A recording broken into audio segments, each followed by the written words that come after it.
তো হ্যালো বন্ধুরা, SS still মিডিয়ার পক্ষ থেকে সবাইকে জানাই অনেক অনেক ভালোবাসা। যারা চ্যানেলটিকে সাবস্ক্রাইব করেছেন তাদেরকে ধন্যবাদ, আর যারা করেননি তারা করে দিন। আমাদের সঙ্গে থাকুন, সাথে থাকুন, নতুন নতুন ডিজাইন দেখতে আমাদের সঙ্গে থাকুন। তো এসএস স্টিল 304 গ্রেড জিন্দাল। তো আপনারা দেখতে পাচ্ছেন রেলিংগুলো, তো আপনারা যেমন চাইবেন তেমনই পাবেন। যে পলিশও সবই সুন্দর হবে।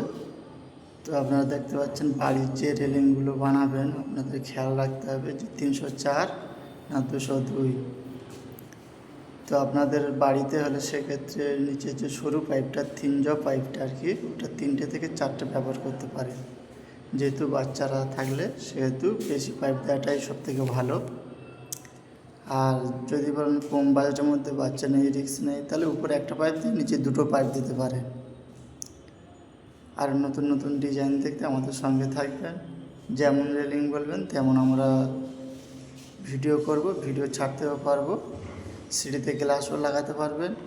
তো এটা একটা ডিজাইন হয়ে গেল আর কি, এটা সিম্পল ডিজাইন। তো আর একটা ডিজাইন দেখাচ্ছি।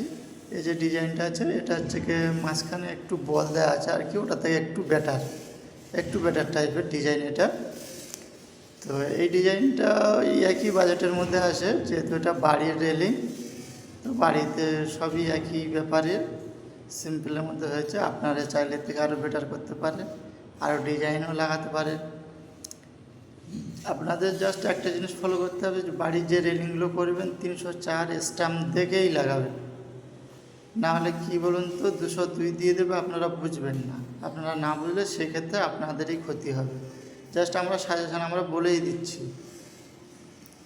দেখুন, পলিশ প্রপারভাবে করতে হবে এবং জয়েন্ট সব মিলিয়ে দেখে নিতে হবে যে মিলছে কি না, হাতে লাগছে কি না।